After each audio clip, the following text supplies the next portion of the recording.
Today's guest is Ntsiki Mkhize, a social entrepreneur, author, coach, and speaker. She is founder of MentHer, author of the book My Hall of Mentors, and publisher and editor of MentHer magazine. Correct? Correct. It's a long list. Why did you sign up for Miss South Africa?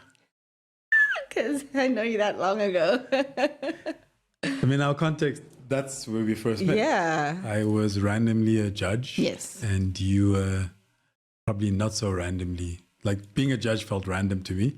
You deliberately a contestant. Yes, I deliberately was a contestant. So I'd actually entered Miss Teen when I was 16, and I made it to the top 12. And the year I made it to top 12, Miss SA was celebrating 50 or 60 years or whatever it was. So they had all the former Miss South Africas there. Mm-hmm. And when you're 15, 16, women in their early 20s just seem like, oh, they've got it together. So I just remember being around with these 21 to 25-year-olds and just being like, oh, the Miss South Africa, like they're grown and there's all of these things. And then seeing all the former winners and going, okay, that could be something. But I remember my roommate was Zoe Brown. Mm-hmm. And Zoe was like, when she turns 18, she's going to enter Miss South Africa. And I was like, that's a very sure thing. Like, wow, it's impressive that you think, like, that you know you're going to do that, right? Because it had never crossed my mind. I was more interested in showing other teenagers that being book smart was cool. And I thought being Miss SA18 would do that. So I didn't make it. Made it onto the stage, top 12. And then a couple of years later, I was like, okay, maybe Miss South Africa could be the platform. And in the context of thinking about it, I had already known that I was on my entrepreneurial journey and I wanted to make entrepreneurship a fun, cool thing that more young people would consider. And then knowing that I was into social impact, I was like, I need people who have money. So I need to position myself somewhere where I can access people that can give me the platform to connect, perhaps unlock funds, but also like be in a space where I'm like, okay, there are more people here that understand what I'm trying to do. And I thought Miss SA would be a cool platform or conduit to try and get there.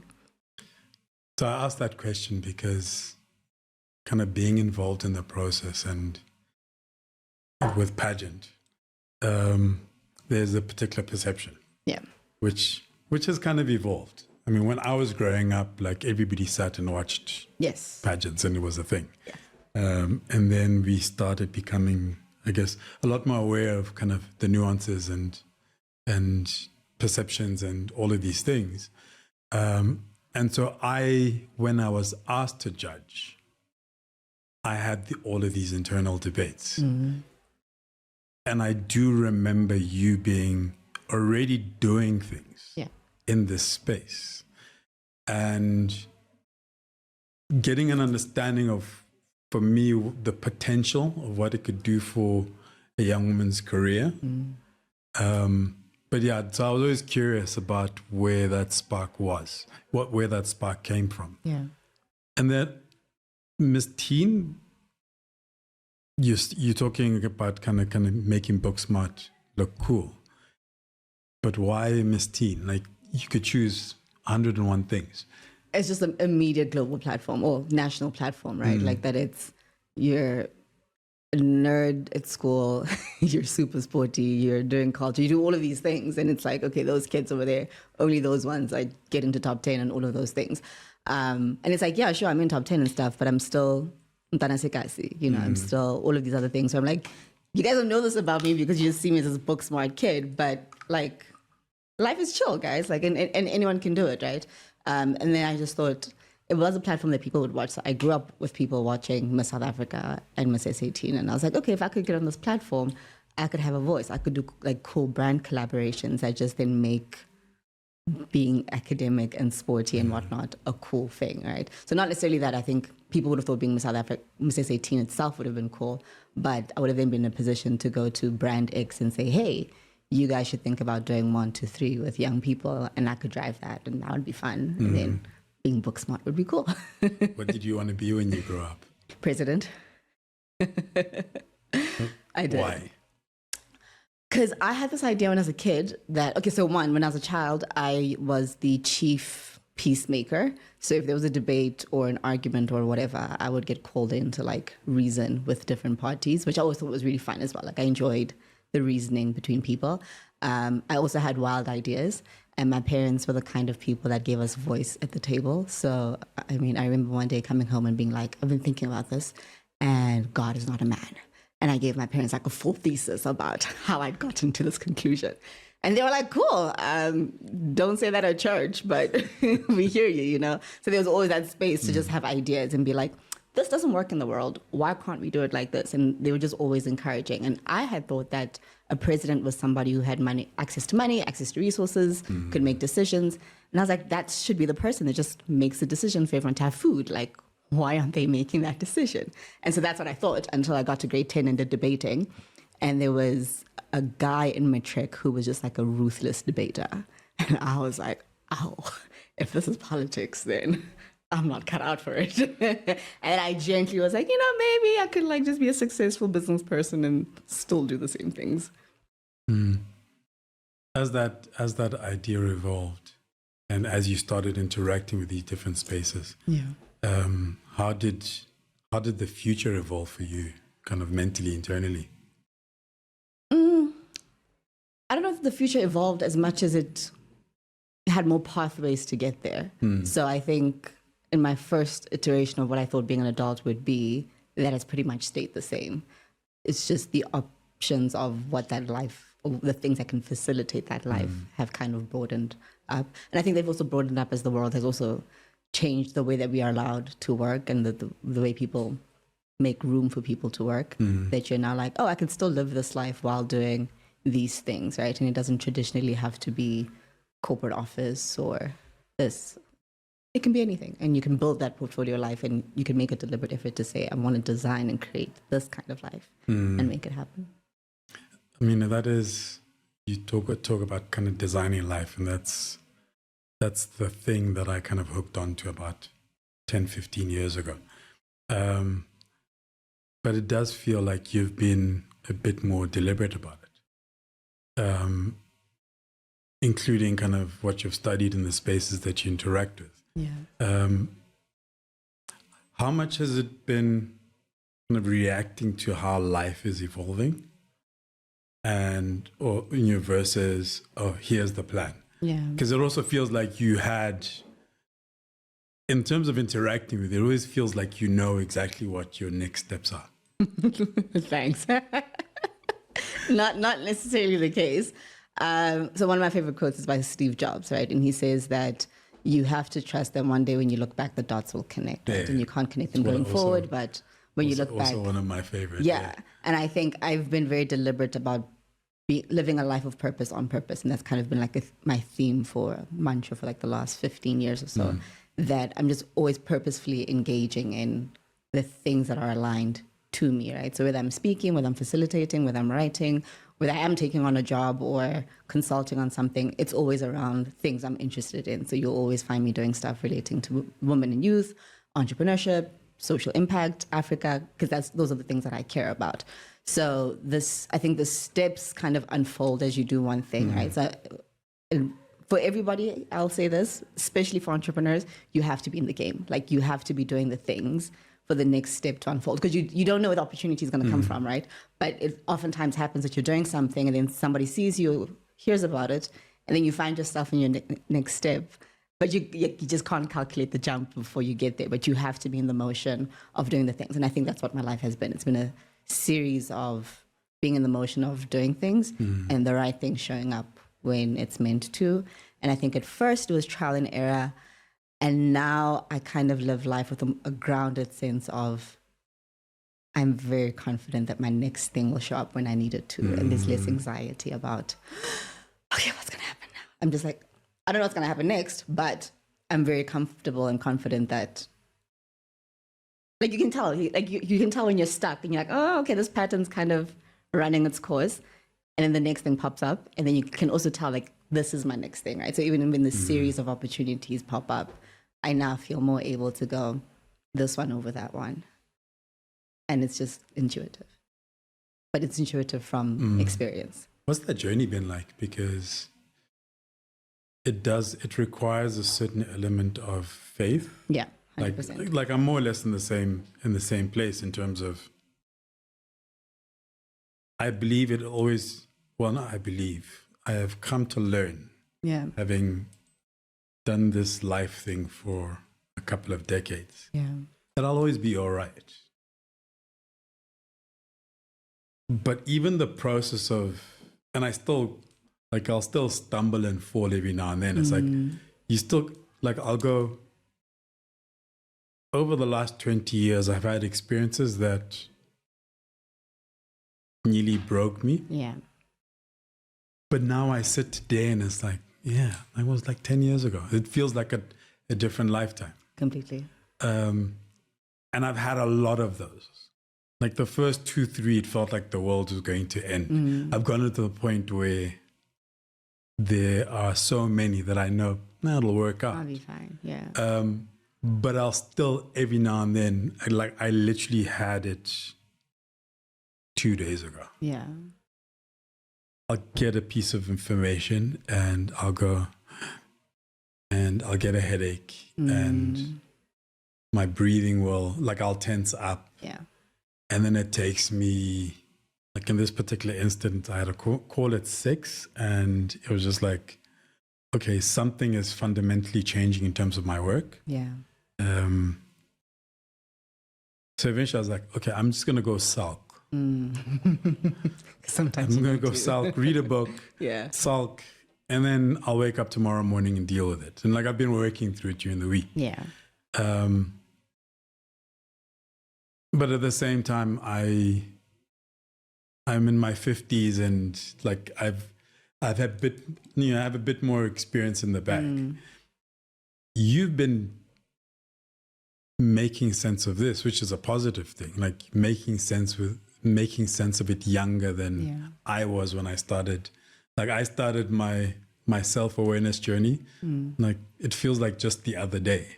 You and a lot of people like you have the liberty of being open to that and starting that journey earlier. Yeah. And I'm just trying to get a sense of I know what it feels like for me, but what it feel like for you in a world that is at least a bit more open and a bit more understanding.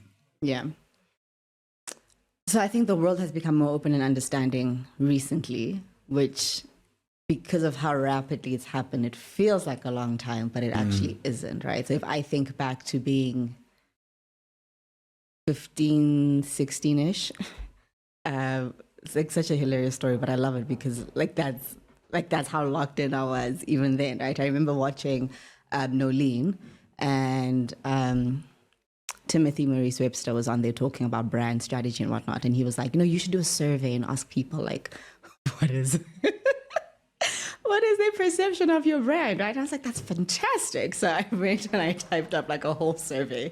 And I went to school the following day and I handed it out to not everyone in my class or my grade, but people that I thought I'd be interested to know this person's perspective. Not friends or people I admired. It was a mix. It was the guys who smoke during the break, the guys who play soccer, the girls on this team, the really smart girls, the girls that I feel didn't really like me, but a different group of people. And I remember one of my friends pulled me aside and she's like, what are you doing? this is crazy. Why do you care about people's opinions? I was like, oh, I don't care. I'm doing feedback. I want to know if my brand is being perceived how I think it is. And she just thought it was I think everyone thought it was bizarre. I don't really remember that the kids filled out the forms, but I remember feeling really good that I'd done the exercise and going, oh, I wasn't even scared to do that. That's great. And just kind of using that as another reaffirming thing.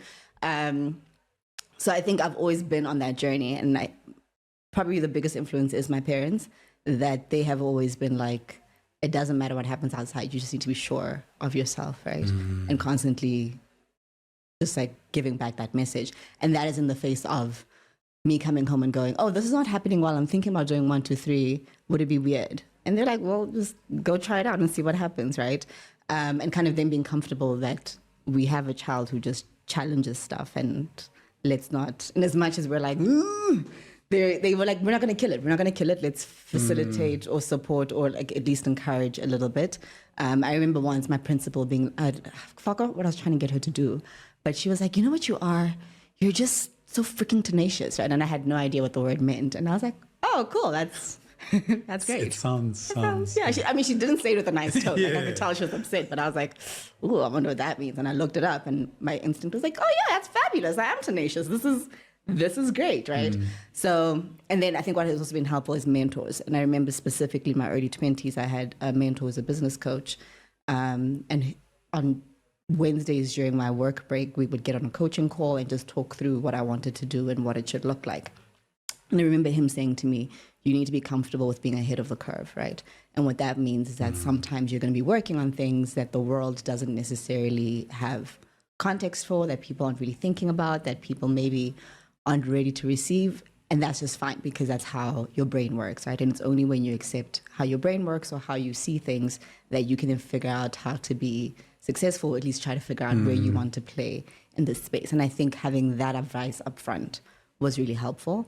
And then back to when you're in the motion, the things that all the people find you is being that person. And then you meet people like Kojo, and you're like, there are other people like this. And you kind of go like, okay, I think that's where it might be in the future. And it's okay. Like, I can see glimpses of myself in people who've made it. So then there's like scope for what 10, 20, 50 years looks like, because there's other people who are, if I reverse engineer, I'm like, okay, I think this person started here, and that's kind of where I want to go. So I can see a pathway. So I'm not lost. Like this, there's room for this in the world. And then I think as the world opens up, you just then have more people to connect with, I guess. Like, so it's not like all my friends are in their 50s, you know, like now you're like, oh, there's other people who are also awake to these things, which I think is really important for collaborating and driving change in the different spaces that you're in, because you just do need more people to be switched on in a certain way to play nice. I do want to talk about kind of your parents in the home, but one thing this just popped into my head when you were talking about it, you know, being comfortable being ahead of the curve. Yeah. There's a dimension to that I find we don't talk about, which is you are ahead of the curve and you try to do something. Yeah. And because you're ahead of the curve, it did not work. Yes. And it ends up, you don't come back to it. It's like you tried it. Yeah. It didn't work, so you leave it. Yeah. What does that feel like? I mean, do you think about that? I'm only thinking about it now because when you're talking about it, kind of, I was like, yeah, actually, there's in my, you know, it's like my digital graveyard, like my ideas graveyard. There's a gang of things that were ahead of their time. And when their time came, I wasn't in a place or in a state of mind to do it. So I've literally just gone, I tried. Yeah. So recently, and this is something I've been thinking about, because this year I'm not doing anything new. I'm going to go back to things I've sort of left behind and see if there's anything there. I think initially I translated or interpreted it as failure and being inconsistent.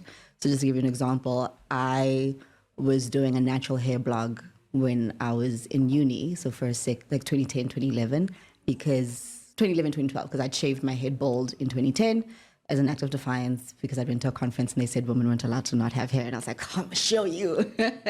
Shaved my head and I started growing an afro, and there was no one that knew what to do with natural hair. And so I learned how to do my own hair. And so I had a blog, but natural hair wasn't a thing at the time. South Africa didn't care. Broadly, the market didn't care. I didn't have inroads into the US like I do now. So I didn't know that girls in America, there was like a sub-community of natural hair girls. And so I had a blog that I did for about a year on natural hair. I was like, no one's interested. So then I stopped doing it, right? And then when podcasting first became a thing, I did a webinar series, and this is maybe 2014-ish.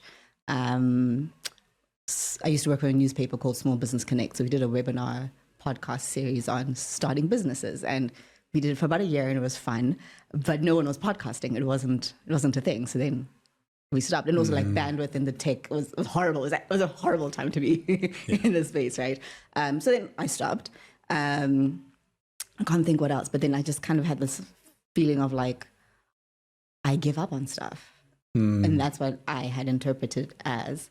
And instead of going, no, but you were doing stuff when the market just wasn't quite ready for those things, right?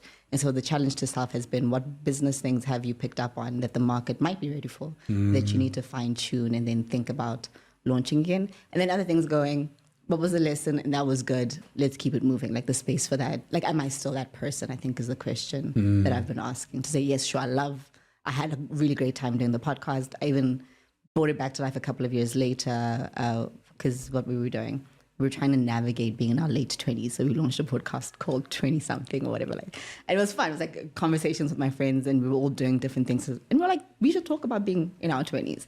And it ran for a little bit, and then we stopped. So I'm going, am I a podcaster? Like, am I still that girl, right? So is this a project that's worth reviving? And then reflecting on that. And I think that's kind of been the journey to go. And the natural hair thing is interesting because, I mean, even within South Africa, it's gained more prominence as we've gone. But I also remember, it goes back to Miss South Africa, like I remember us having these conversations because you did not have, I mean, you could, but the 3 years that I judged, there was, let's say, diversity of hairstyles a lot more. Yes. From short hair to, relaxed hair to weave, no weave, braids. Yeah. And those are the conversations that were happening. And then since then, it's like it's become a thing. And I talked to Taryn Gill, who I've known quite well. I've known for some years, and she started kind of Perfect Choice. And there are a couple of products on the market now that are for black hair, that are locally made. It's no more a total exception. It's no more a total rarity in terms of the conversation. Yeah. But I also get it. Like, to get back into that conversation, it needs you to devote a certain element of energy in yourself. Yeah. And with all the things that you do, I can say we do, like we are of the people that do lots of different things, and you spend so much time just trying to reconcile and balance energy and that sort of stuff. Yeah, I think it's just knowing what it is, if you are confident enough to say this, like, what does it look like and mean to be a pioneer? And then what do you want from it, right? So if I think about my natural hair podcast, all I wanted was for women to feel comfortable to wear their natural hair. So now that the market is the way that it is, I'm like, well, what's my voice doing in that space? Because the market's there now, right? So then it's kind of going, okay, should I have had the staying power to go, we're going to get there eventually. So keep writing the blog and start working on products so that when the market gets there, you're first to market, maybe. But I'm just glad that we're now having that conversation, that it's a normal thing. And I'm okay that sometimes that is just the driver that I have. Like, I'm okay that it's like, okay, you were the first girl to enter Miss South Africa with an afro, and then later it becomes a norm. I'm like, okay, cool, that's fine. If what I do is knock on the door or open the door, I'm fine with that. I think reconciling it to maybe know that there might not necessarily be reward is a different understanding that reward is not going to be what kind of everybody says is the reward for that kind of act. Yeah. And it's like you're saying, it's finding the lessons. And in finding the lessons, you're finding the reward for yourself, as opposed to kind of what everybody says is the reward. Yep. I mean, like I was like, and I can't go back to Miss South Africa. I will do it quite a bit because I was fascinated by how all of you were doing things. Because I went in with the impression that, it's a great space, it provides great opportunity, but this is kind of what can save somebody's life. And then realizing that literally everybody, at least at, kind of when you're semi-finalists, like everybody's doing stuff. Yeah. And like there was nobody not doing anything, to the point where internally I would kind of go, why is she here? Like she's doing some really interesting things. Why is she here? Going back to your parents, what did your parents do? Because I mean, I do get the sense that, and you did say it, like I think what has also enabled you to thrive or design your life the way it's designed is, like you said, the support from your family. Yeah. And I'm curious, like, what your parents did and how they got to the point where they could be open-minded enough to deal with the tenacious one. The tenacious one. So I think one is the fact that my parents are young. So my parents had me when they were 19, 20. So I wouldn't say we're friends. Like, there's definitely like a clear parent line, but we've grown up together, right? So I have some memories of my parents being at uni. I remember our first house. I remember our first car. I remember all of these things, So my dad's an optometrist by profession. My mom's a dietitian by profession. She specializes in child nutrition. She went off to work. My dad started his own company. And then at some point we moved to a farm, and then they were professionals who farmed on the side. And so our relationship has been growing up together, which I think as they've evolved, they've also made room for me to evolve. And they've just been good at holding space for each other and therefore us as part of that ecosystem. I also think my parents were very deliberate. I don't know if they had like a discussion about it, but this is how I perceive it, that they were very deliberate about doing certain things different to how their parents did things, So I remember when I said, I'm going to go study marketing, all my dad's brothers were like, don't dare let her do marketing. Like, where is she going to get a job? None of us work in marketing. Like, no, like, make better decisions, And he backed me. He was like, nah, she's going to go study marketing and she'll be fine. Like, leave her alone, right? But we had conversations, and they've always been those people. And I think just having that base where you're like, this is our core team. I think they also have that structure because, literally they studied. Maybe my dad worked for like a year or two before starting his own company. So he's 25, 26, starting a business, already has a wife and 3 kids, house and a car. I'm like, sir, what is going on here, right? But he's out here, he's doing the stuff. And then he started business in 1996. So he was one of the first business people to move into white neighborhoods and all of those things. And there were dynamics around that. I didn't understand at the time, but we then moved into the suburbs. And I was like, this is cool. I love that we have a pool. I miss my gran and my friends. Like, I just want to be in the streets because why can't I play outside? Like, all of these things. Where did you move from? So we moved from Whiteville in Benoni to Primrose, Germiston. Primrose. It was nice. I was like, oh, cool, we're in the burbs. I just kidded that we had a swimming pool. That was fun. I was like, oh, we got a swimming pool. This is great. But we lived on a main road, so I was not allowed outside, which is very different to you come home, you put down your bags, and you're playing in the streets. Right? And you just know you need to come back before the lights come on. And that's a vibe. You're just like, this is great. And I'm like, I don't understand the suburbs thing. Why do we even live here? Like, this is so boring. My gran's not here. So because my parents had me when they were in school, my gran raised me. My gran's not here, and that's my girl. I don't know. I don't remember this, but the feeling was like, who are you guys? Like, actually, like, yeah, I know you're my parents, but like, I see you guys on school holidays and now we all live together. What is this? Like, young bora, like just all of these little things. But because that was the context that they were in, I think they did a really good job at having each other's back. And that then created a culture in our household where people just have each other's back. And there is space to try ideas, there's space to fail, there's room to experiment, and it's like, we've got you, like, go do the thing, and we've got you. They didn't say it then, they reflect on more on it now, but I think as a parent, you have moments when you realize, oh, that's my child. And so I think they've had those moments where they were like, oh, that's me, okay. I can't say anything to this because I can see myself mirrored in this moment. And then making the decision to go, okay, when I was a kid, they didn't do this for me, so this is how I'm going to respond. I don't know that they were deliberate about it versus that just being their intent and how their personalities are, and that's how they showed up. We've also had moments where I've challenged them. So I remember dying to go to a sleepover, and my best friend Shanae would always have a sleepover every single year for her birthday, and I was the only child who was invited and wouldn't go to the sleepover. And then in grade 7, I don't know where this confidence to respond to a black parent came from, but like it surged from deep within. And they were like, no, our parents never let us go to sleepovers. And I was like, well, you're not your parents. Like, why can't you make different decisions, right? And I then braced myself for hiding, which never came. But that was another teaching moment where I learned that things could be reasoned with, right? And so I think them as people navigating life because we were growing together has created the kind of relationship we have. I mean, look, as I say, as a parent, it requires a certain element of, I guess, self-awareness. Yeah. But it's constant. It's like daily. Yeah. Sometimes hourly, in terms of one's perceptions or one's thoughts on something.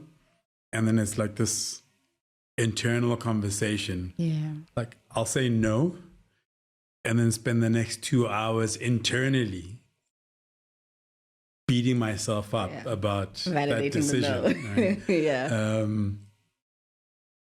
But I mean, it sounds really cool that they have created that kind of space, because I think it's reflected in kind of how you have tackled the world. And when you say, it's like, you know, sometimes you look at your children and you go, oh, that's me. You just described, you know, what? Optometrist, dietitian, mid-90s. Just deciding to go and do business and do this and do that. And it's like, there's the connection. Like there's the thread. There's the thread that runs through. Yeah. It's also just learning in the space, right? So when you go back, when you say that the girls in Miss South Africa were doing stuff, I think it's a really interesting temperature. Or is it a thermometer? It's a thermometer of South Africa that I think so I mean, people go back to the history of pageantry, right? Pageants kind of started as a thing during World War I, World War II, and it was just like the men at war need morale, so let's put on a beauty competition, and that's all it was, right?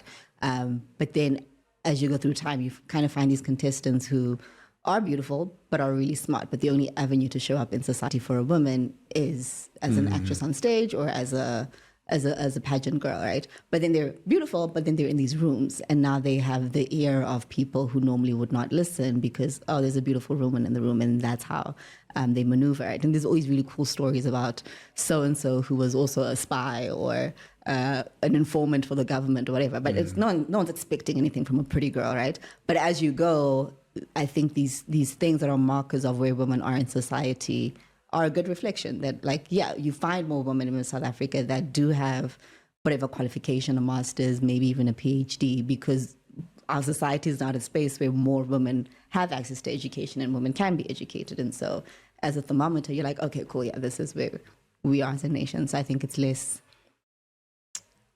weird because that's what I would expect to see in the pageant as society moves along, because you no longer have a society where women can only participate because they're beautiful.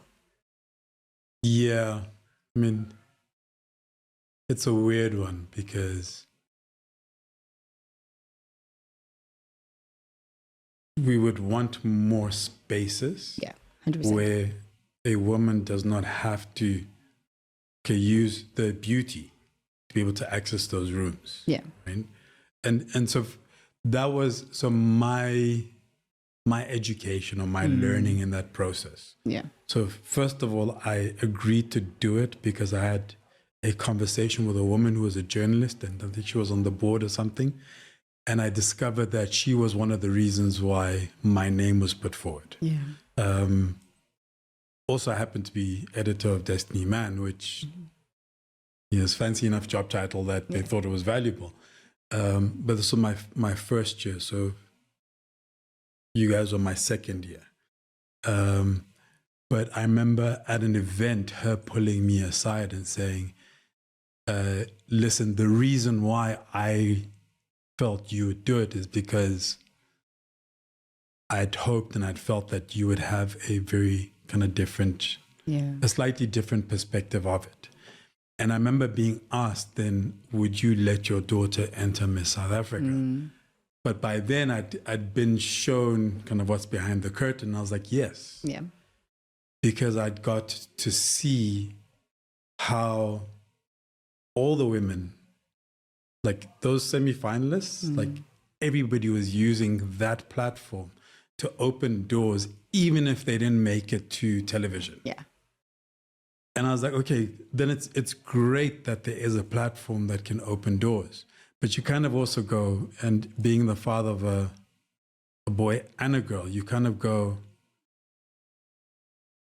the girl shouldn't have to use that. Yeah. Like, pretty privilege opens the door and then you just back it up. Yeah. But it's utopian because it's a society thing, right? It is. And it's just trying to figure out all of those things and navigate life. And I mean, like, people say to me, "Oh, your daughter's beautiful," and I'm like, "Yeah," and then I think she is, obviously, because I'm her father. But I'm like, yeah, but she's also, she's also this and she's also that, and why must it be the physical? Yeah. Also randomly. So before my daughter was born, everything was like people like buying pink stuff, and I'm like, there's other colors for girls. Yes, there definitely is. I'm like, there's other colors, and you go to children's shops, and for the girls, there's stoves and irons, and I'm like, this is crap. Yeah. Right. Go to the boys sections, the science stuff, it's all of these things. So when I knew I was having a daughter, like, this was my big thing. I'm like, why must everything be pink? Yeah. And then when my daughter was born, her favorite color? Pink. Her whole room, it's pink. She drifted away from it a little bit. My daughter's favorite color now is pink. Yeah. And I had a moment where I went, just like my wife and the women around me are strong and inverted women or professional, etc., and I respect them for their minds and the things that they can do, it doesn't negate that if they feel feminine and they are feminine, they must be comfortable in that. Yes. And as a man kind of trying to be an ally, like, I realized that I was also swinging the other way. It's like, no, then you're going to go get your nails done. But why are you buying into that? They don't have to go together. Yeah. And judging Miss South Africa for 3 years was significant, actually. When I think back about it now, I haven't really thought about it. A significant portion of kind of my education in terms of understanding that there is that balance, and it's all kind of allowed. Yeah. It's not an either or. Yeah. I think your voice was needed, so I'm glad you answered the call to come judge. Yeah, I really believe I end up in random places, and for good reason. That was one of them. It was like, all of a sudden I'm sitting there, and my first year it was Anele, and Anele, particularly Anele, just decided she was going to make it really uncomfortable. Okay. Because there's a swimsuit thing. Most people see what's on television. They don't realize how much goes on behind the scenes. Yep. Now I'm sitting in a room, and these young women are walking in swimsuits. And I'm a man, and I appreciate beautiful women. But I also need to be cognizant of, like, I'm there, I have a certain responsibility. Yeah. So first of all, I didn't know where to look, because everybody's walking in, and I'm sitting with women, and everybody's been training. Like, I remember Anela had been part of the process because they'd done a whole process. So everybody's been training. So the conversations around, are you feeling healthier? Are you feeling fitter? And I'm like, I don't know where to look. Yeah. And I'm not going to contribute. Like, I'm not going to contribute to this conversation. Stay safe and just, Yeah. Anela just kept on calling me out. So what do you think, Kojo? Dude, please. Yeah. But yeah, it was one of those experiences. And I got to meet, I'm still in contact with a couple of you. Yeah. We'll bump into you, and it's cool. It's kind of cool to watch. Yeah. I'm passionate about people's journeys. So it's kind of cool to watch where people are now. So I think that segment in particular so the year Rolene won, she then went to go be Miss World, and then Uzipho came in as the then standing Miss South African. She had an issue with the swimsuit portion, and she said that she didn't think it was a necessary part of the pageant because, like you should be judged on more than that, which I think is valid, including like how do you decide what a healthy body is. But again, I think as we've progressed, the society and therefore the pageant wasn't ready to have that conversation at the time to be like, yeah, swimsuit is or is not necessary because healthy bodies can look differently, right? Then what is the standard of what a healthy body is, right? And at the time, for a long time, it had been what wins on the Miss Universe stage, right? And because Miss Universe is in the US, it was in the standard of, I guess, what America would then crown a Miss Universe, right? But I think that's very nuanced because it goes, are we effectively representing what African women look like? So when Ushuru won, there was a big conversation that she was thick. And I was like, yeah, in pageant circles, maybe. But in society, no, like she's perfect, right? But I think platforms like that need to kind of be at the forefront of having those conversations and debating and pulling and breaking and setting and challenging the status quo of where and how women can show up. And I think, I think that platform in itself specifically does lend a lens to beauty, right? But you find that everywhere, that the women who've been really fantastic mentors to me are like, I wear pink suits and lipsticks, but I'm in the boardroom, right? And this is how I show up so that people take me seriously.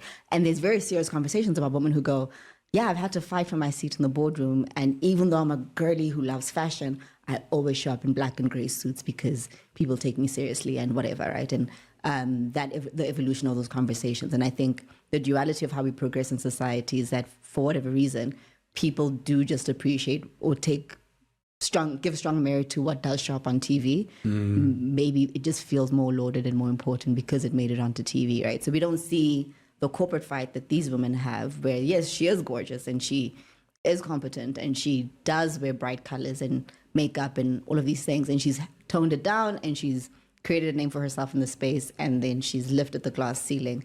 And the next batch of corporate females in that space can show up in the corporate space looking pretty with their nails done. And nobody judges it because now they know that, oh, women are competent and capable, even though she's got like lashes and all of these things. And I love to see that with the athletes where I'm just like, okay, she's about to run in,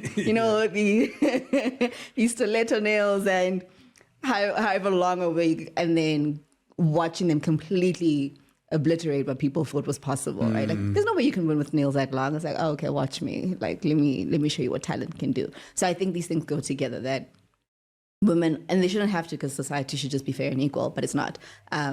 But in every space, showing up and challenging the dynamic and the status quo in that space and creates more spaces for women to participate as their natural, authentic selves, whatever that looks like.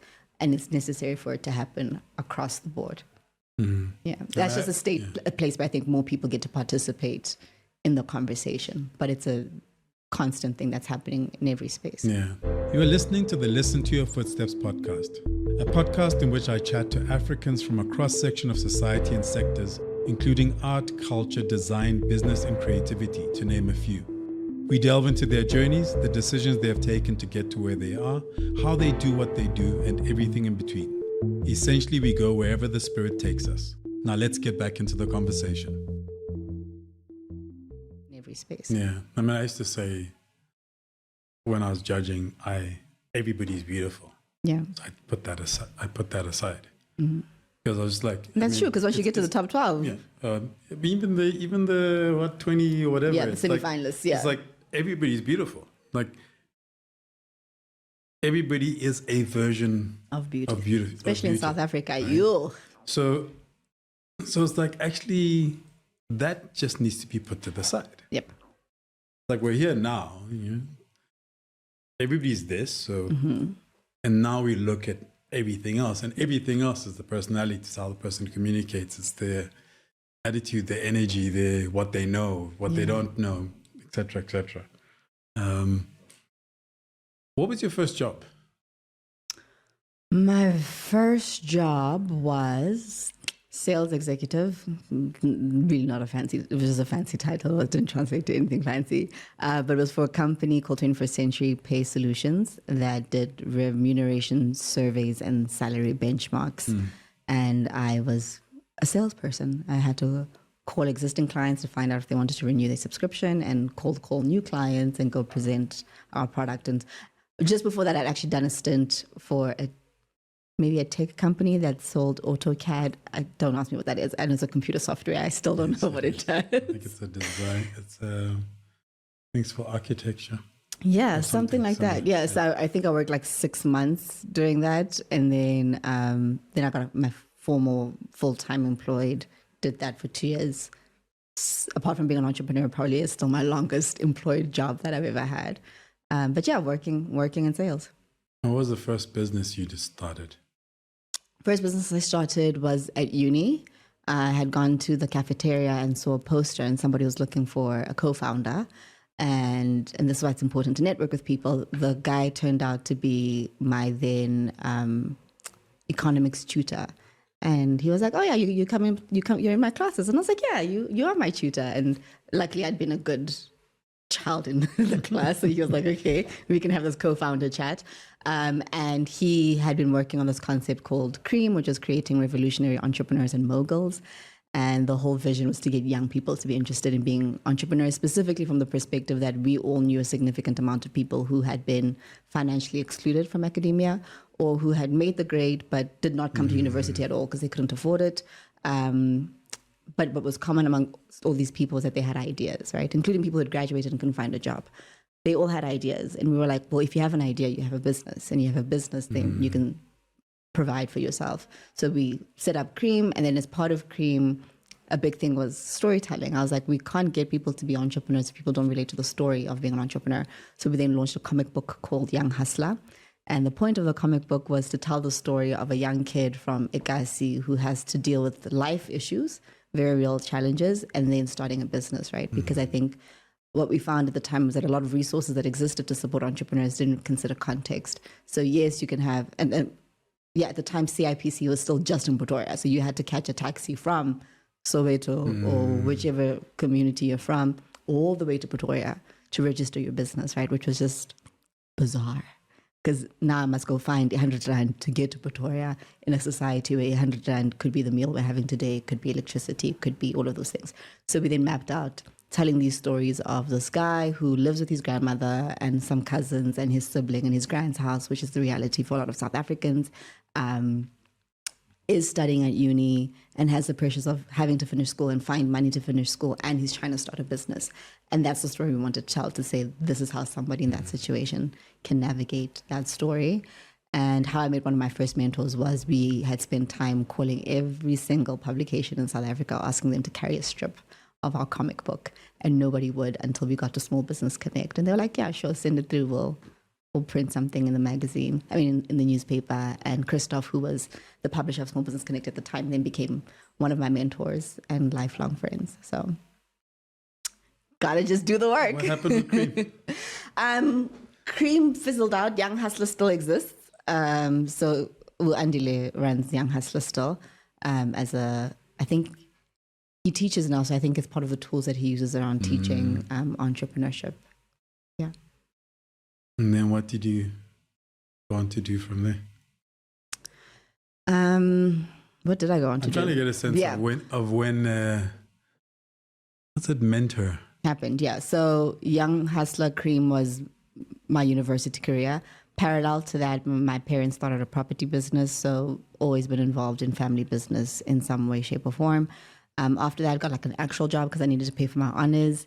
And then while I was doing my honors, was still doing CREAM and then playing around with other things. So consulting for nonprofits and startups just to help them figure out how to get started. A lot of the stuff I did was marketing and branding work, just to go, this is how you tell your story, because I love storytelling, which is why I actually ended up studying marketing. So I actually wanted to have an advertising agency.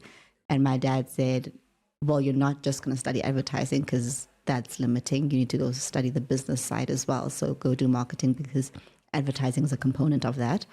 And again, it was just because I didn't like how Black people were represented on TV. And I was like, we need better stories. Like, this is annoying, you know? So I went into formal employment, was consulting and stuff on the side. And then in that process, went to a function where entrepreneurs were pitching. And I met the founder of a company called Clothes to Good, which is a clothing recycling company that takes clothes from middle class, high class, from private schools and corporate, recycles them. What can be used gets baled and sold to micro businesses, which are mothers of children with disabilities in impoverished communities. And what can't be resold in bales gets shredded down into mulch or insulation or repurposed into something else. And so I first just started working with them because I was doing my honors in logistics at the time. So just to help them figure out how to move all of this product. So how do we actually set up our network to get the most efficiency out of the cars that we have? Because they didn't have cars at the time. They had schools that had offered them to use their buses on off time. So it was like, okay, cool, how do we? So they're like, hey, you're studying logistics. Help us figure out how to manage these nodes. Yeah, so that's what I did. And I did that for like a couple of months. And they were like, you're amazing, come join the team. So as I left this corporate job, that was ready. And then while I was doing that, Small Business Connect was in the background, and I jumped from that, and I was then marketing and partnerships manager for the newspaper. And then while I was doing that, what was my next transition? Something else. And then I was like, okay, cool, I've been doing this. I think I have some kind of idea what I want to do. Let's go do my master's. And then 2018 signed up to go do my master's in social innovation. Oh yes, my next jump from there was training, corporate coaching, training, professional speaking, that I was like, cool, this is the work that I love to do. It's great. I want to go talk about this, because unless people are in the conversation or thinking about social impact at this level, the work we are doing like does not really translate into anything. And it was this radical, I don't think it's radical, but I guess radical idea that my solid belief is that if you can get corporates to see, understand, and accept the fact that if you raise the base level for everybody in society, you then just end up with a better market base to sell your products to. So let's just make sure everyone's good, right? And then trying to make the business case for that, right? And so then while I'm doing that, I did a show on Business Day TV. So this is like happening parallel. So I do a show on Business Day TV, and I interview a lady named Joni Petty, who then goes on to be one of my mentors and longtime friends. And Joni is a behaviorist, and she does corporate coaching and training around Enneagram, emotional intelligence, team dynamics, all of those things. And she's like, yeah, come through. Let's like present together. Like, I like your vibe. Let's see how this goes. And so I go to her first session with her, and I watch her facilitate. I'm like, this is fantastic. The second time she goes to facilitate is at one of the banks, and she's like, come through. And then beforehand, she's like, I think you're going to be a bit bored. And she shows me her slides, and she's like, you just look at the content, tell me what you're comfortable to facilitate, and then we can just co-share the session. We go in, I killed it. And then she goes, this is fantastic. You can just facilitate the content going forward. I want to work on more strategy stuff. So then I have, parallel to being involved in Clothes to Good and Small Business Connect, this thing happening where I'm now building my career as a professional speaker and facilitator. And then in that process, I'm like, okay, cool. I think I've got my fingers in enough things. I've had a lot of experience. I kind of get what's going on. I need to go get a master's. And so then I signed up to go do my master's in social innovation. And then so I do that in 2019. And then while I'm doing that, I've had great experience in mentorship with wonderful mentors, working with entrepreneurs where I'm like, mentorship is one of the things that you need. And then written my book on mentorship as well, because after I did Miss Essay, one of the questions I got on social media a lot was like, how did you become successful? And it almost had the tone of, I just woke up and success is at my doorstep. And I was like, that's a really false thing, because I don't want you to enter this or any other competition and think you're going to just win and then life happens. And I'm like, no, what you see happening now is I've been doing this since first year. Like, I've been in these spaces, in these circles. Like, I was 19 and on Sisterhood, trying to get into TV. I was 20 and news anchor on ANN7. Like, I've been, I've been building relationships in these spaces. So when you see me on Business Day TV, it's a result of like years of being in the space. Happens to coincide with Miss South Africa, but is not the reason or how I ended up on that platform. And so in South Africa, entrepreneurs and a lot of women had said to me that they struggled to find mentors. When I went to Scotland to go do my master's, plugged into entrepreneurship circles immediately when I arrived. And again, got the same messaging that women were like, yeah, I just can't find a mentor, especially for women who were doing innovative or social impact work, where they were like, I just can't find another person who's solving the same thing I'm trying to solve that can help me figure out my next step, right? And for me, you don't always have to find someone doing the same thing. You just need to find people that can help you unlock your thinking or see blind spots that you might not be able to identify. And so I was like, no, man, guys, like, there's mentors. Like, we can find the mentors. This surely can't be an issue. So I brought together a couple of entrepreneurs and we had a focus group. And I said, look, if I set up a community for mentorship, what would you pay for? What would be valuable for you in this community? And how would you like for it to work? And we kind of workshopped that a little bit. And then my thesis that I was doing for my dissertation was around the social entrepreneurship ecosystem in Gauteng, and specifically how it supports female founders or doesn't support female founders. And so those two things then came together, and then COVID happened. And then immediately I was part of a community of a lot of women who were, because they were in the social impact space, they were doing lots of work that was frontline work, but not considered frontline work because we don't see the gaps that women fill in society. So they were like, we're sitting at home and we can't impact the people we support, but also no one wants to pay for the work that we do because no one cares for it that much. People who were transitioning out of employment because they were being retrenched, so they needed something to do, and people who were anxious that they might get retrenched. And so we're trying to start a side hustle. And so I then launched an online community. I was like, look, if you guys want to be entrepreneurs, we can all chat amongst each other. And what I wanted to leverage was the community that I had met abroad to say we're all trying to solve the same problems, but our country contexts influence how we approach the solve. And I think there's something there. And so we launched a digital community mid-COVID to just chat about entrepreneurship and problem solving and cross-pollinate ideas. And then that grew into a global community with a magazine.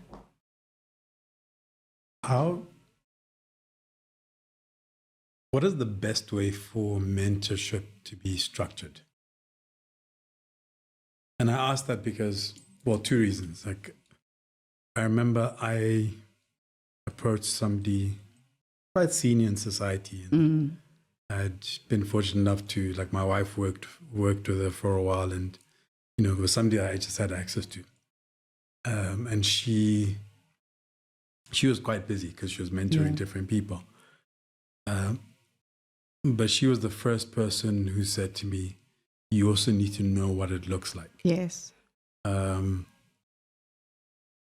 And since then, it's kind of like I get people approaching me and I'm like, okay, but what does it look like to you? Yeah. I'm going to tell you, okay, I can mentor you and we're going to do it like this. You need to tell me what you think it is. And then if I agree, we can take the conversation forward. Yeah. So in terms of when you're giving advice, like, what must it look like? Yeah. So firstly, I think mentorship happen in different formats, right? And people need to be open with that. So if you can get, so I remember one of my mentors, Dr. Richard Maponya, which is a 3-hour conversation. Like, I was emceeing a function for UJ that was for the Maponya Institute, and I got the courage to go, hey, can I get your business card in case you do mentorship? I'd like to just email you about something. And he said yes. And then I sent an email to say, my parents are in property. I do this from an entrepreneurship perspective. I'd like to figure out how to make Soweto an entrepreneurship ecosystem with the infrastructure that you have. Can we chat? And he said, cool. So we had an hour in the diary, went through to his office, ended up having tea for 3 hours. It's the only conversation I've ever had with him, like, for a long time. Great conversation, lots of inspiration, shared his story, shared tacit knowledge that you can't really transfer, and then introduced me to his business manager and said, look, she wants to do 1, 2, 3, help her connect her in all of these spaces. So that's, even though that was a once-off engagement, it imparted a lot of information. Then I have mentors that we've worked together over a period of time. So conversations, whether it's touching base once a month or once a quarter, but you kind of go back. So one, I think just being open to the fact that it can look like different things, and that's okay.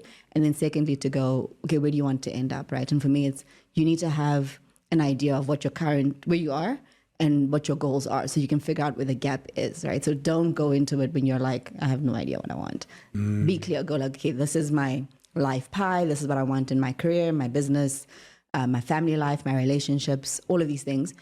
And then this is where I want to go. And then see, what do you know how to do and what do you not know how to do? And where you need mentors is in the bridges that you can't connect, where you actually can't figure out what the next step is.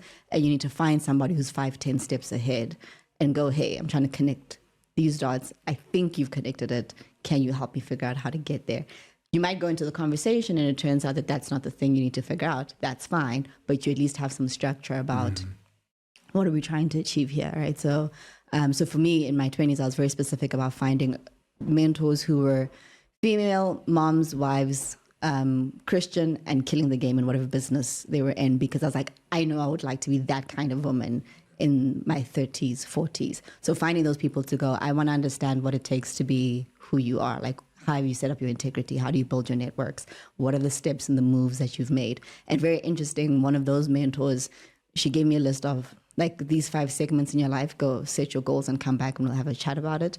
And then I'd set my goals and so she looks at my list and she goes, there's no husband on here. And I was like, oh yeah, I don't need that. And she was like, well, I would encourage you to write it in case somebody does show up and you don't want to unexpectedly fall in love and then just like throws you off your train of. I said, oh well, would you look at that? Like what helpful insight that is, right? And so that's not a thing I went in looking for, but that was something that somebody could point out and go, okay, you don't have this will trip you up. Think about it, right? So having those things is important. I think group mentorship is also helpful as well, especially if somebody is busy. So finding a group of women who are in a similar space. So let's say if it's all interns or middle managers, and saying, okay, if you guys want to go from here to senior management, these are the crucial steps that need to happen. And this is how I've done it. And then facilitating those conversations. At a scale level, how I believe corporates need to do mentorship, it needs to be like a through level. So you need to have a junior, a middle, and a senior, right? You can't just have one level pulling up.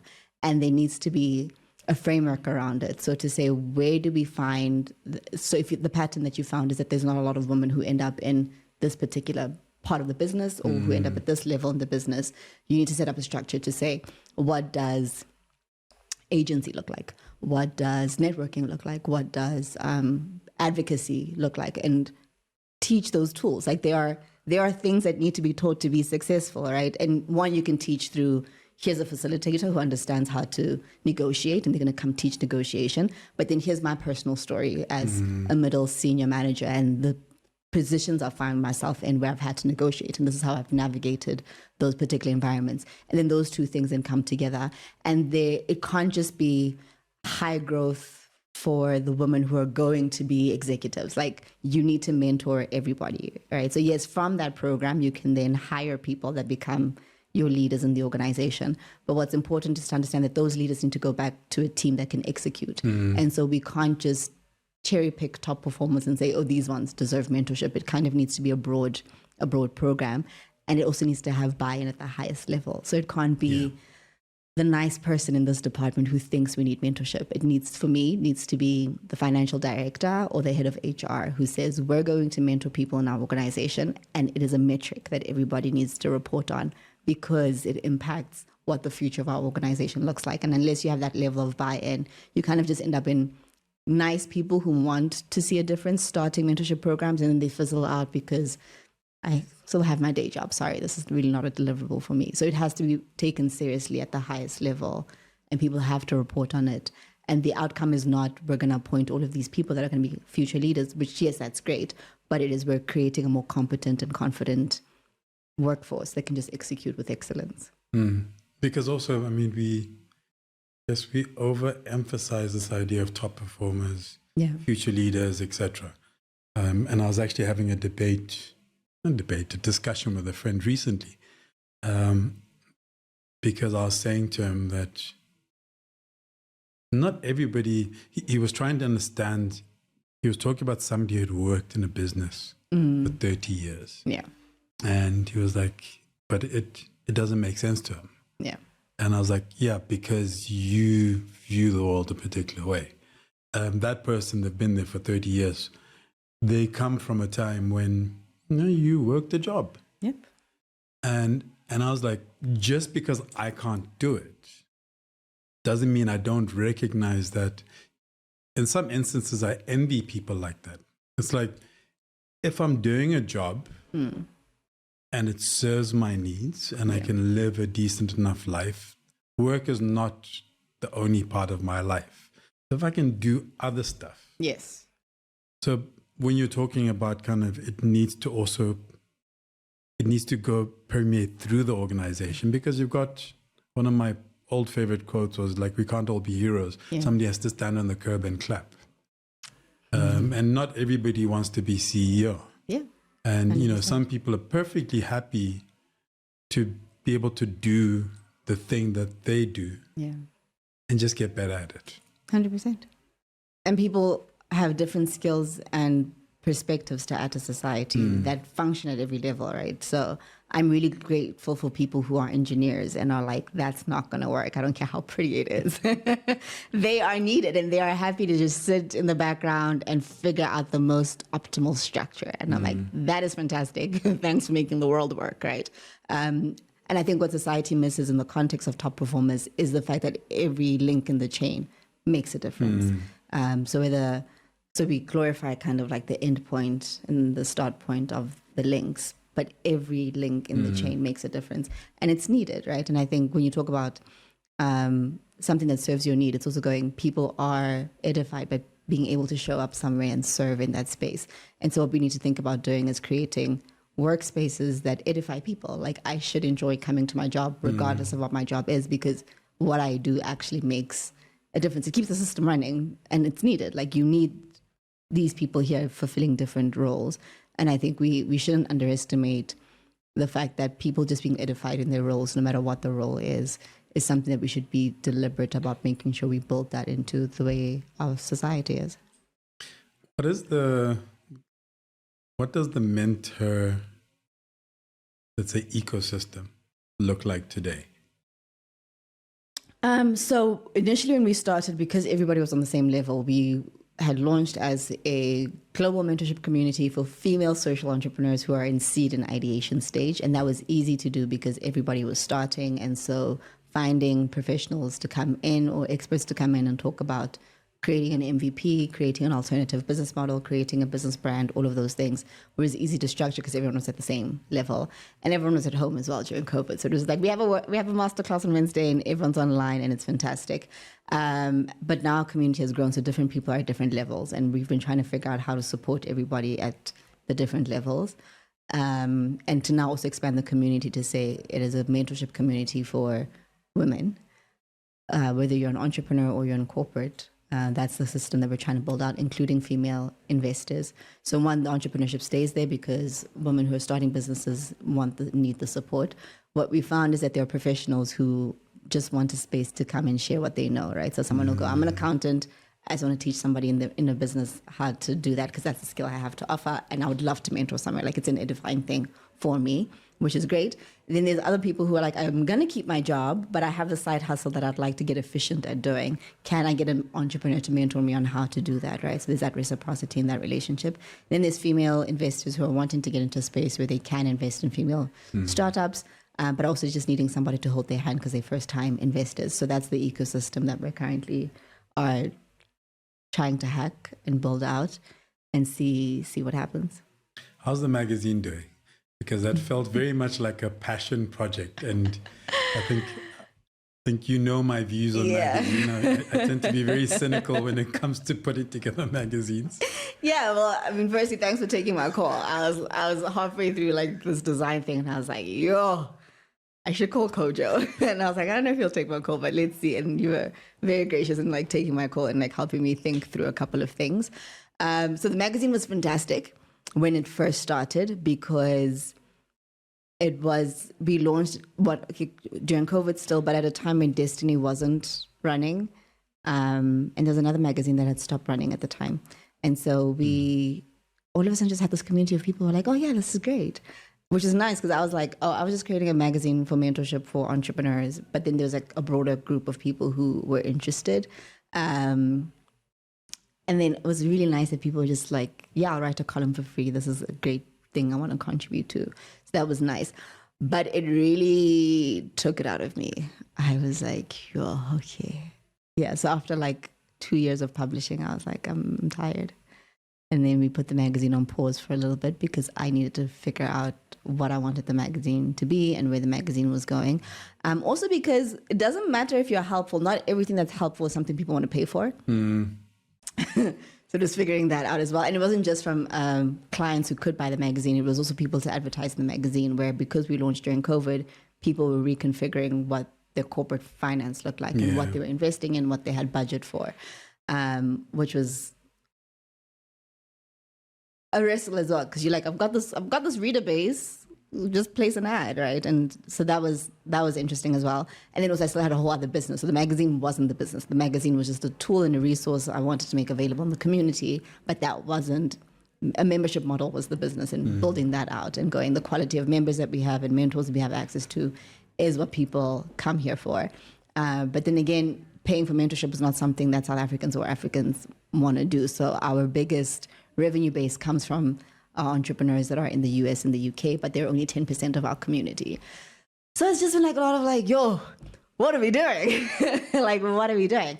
And I think I burnt out. I was just like, I'm tired. I remember I was on my way to a friend's wedding in Kenya, and I needed an assistant. So there's a lady that I knew, and I sent her a text and I said, hey, I need a PA, and 2, I need a community manager. Are you available? Can I hire you? And she said yes. And I was like, great. Here's my email. Here's the emails. Here are the logins. Figure it out. I'll call you when I can. And I got on a flight, and that was that. And I'm so grateful for Uzuzile. She is so amazing, because she did. She just went through my emails and she figured it out. And then eventually we got on a call 2 weeks later, and I was like, okay, I think I can brief you now. You know, and she's like, okay, this is what I figured out from your emails. This is what's going on. This is that. I said, great. And this is what I need. And we've been working together ever since, and she's wonderful, which I'm so grateful for, having good people around. And then beginning of this year, I was like, okay, we need to bring the magazine back. Zuzile was like, Ntsiki, you didn't do the magazine last year. You must do it this year. And then Chris, who is our publisher, who helps us do the layout and everything, Chris was also like, look, there's something here. Like, you can't let this go. Bring it back. I was like, okay, cool. And so at the beginning of the year, I just made this commitment. I was like, I'm going to publish every month no matter what. And so I've done that for the whole year. We're not generating revenue from the magazine. We've just been building our reader base, which I have to remind myself sometimes that is also a win, right? That I can say we've got 10,000 readers is like, okay, cool. Yeah, okay, cool. Good job. Like, you have a database. That's fantastic. That counts for something. And now I'm going, okay, cool. We've published 11 out of 11 months. We're going into December with our last issue. And I'm like, okay, what do we do next year? And now what I'm playing with is curating a smaller community, right? So I think it's nice to go big, but sometimes it's really good value in a smaller community. So I'm curating what the smaller community needs to be. Because it has to be, I can't drive it. So that's what I learned from my burnout. Like, I can't drive it. It has to be a space where people show up and they want to make the space a vibe, right? Yeah.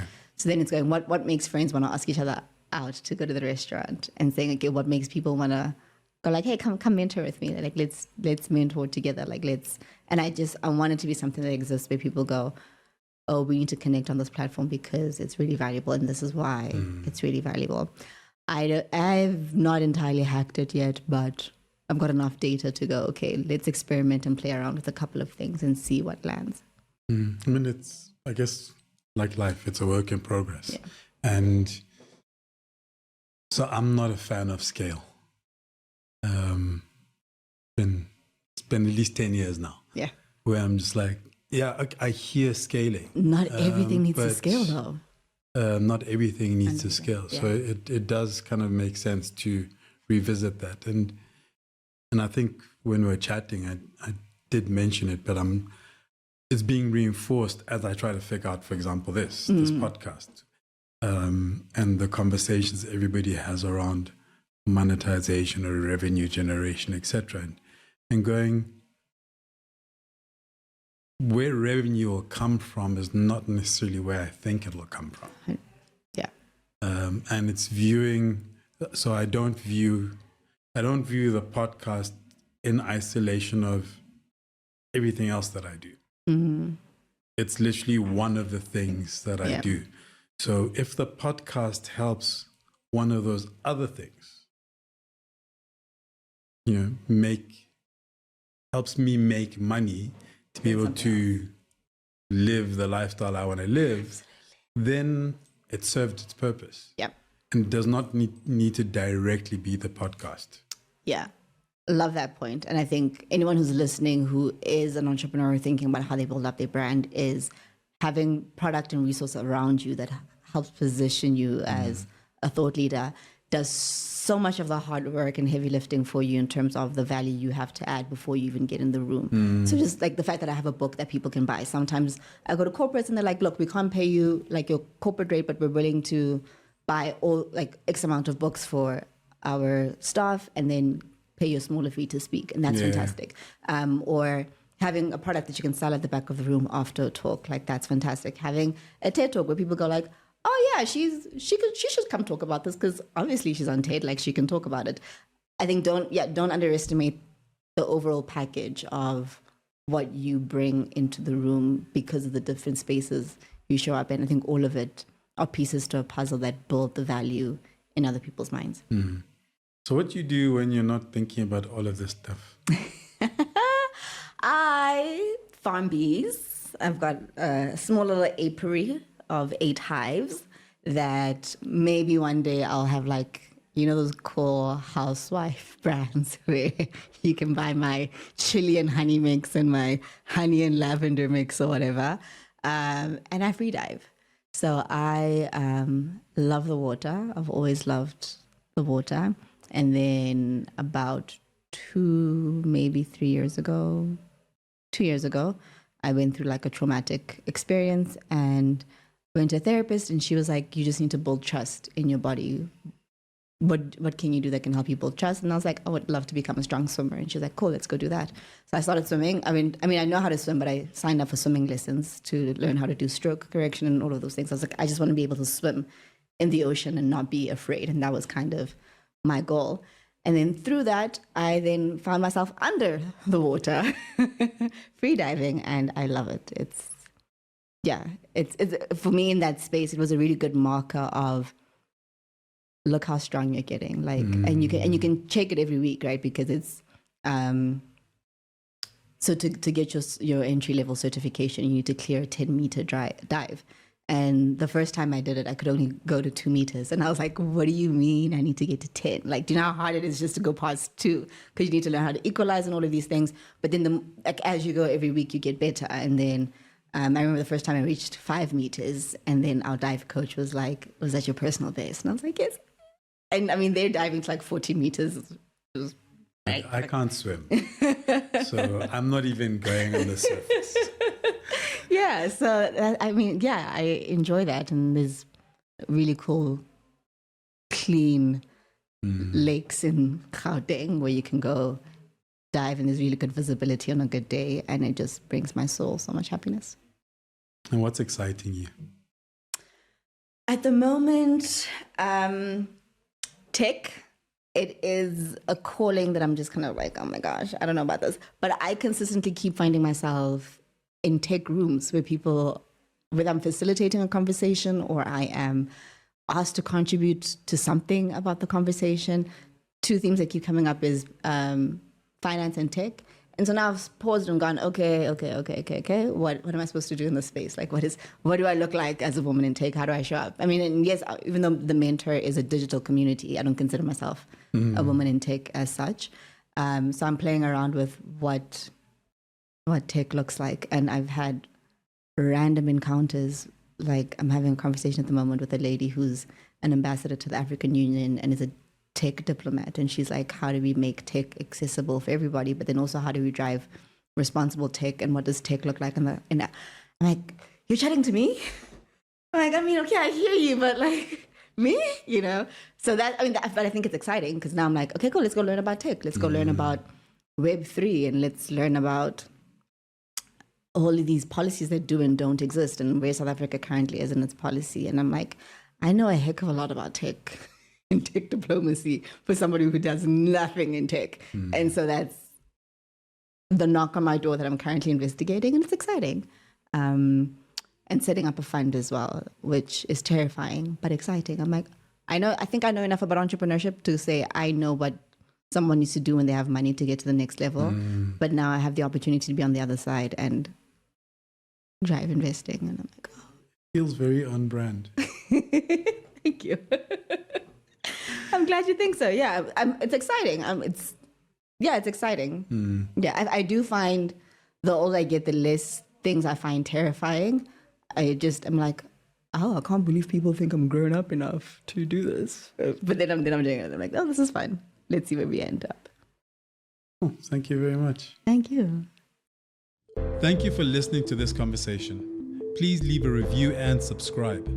Check out the show notes for links to the guest, the podcast, and myself. I hope you enjoyed listening to the conversation as much as I enjoyed having it.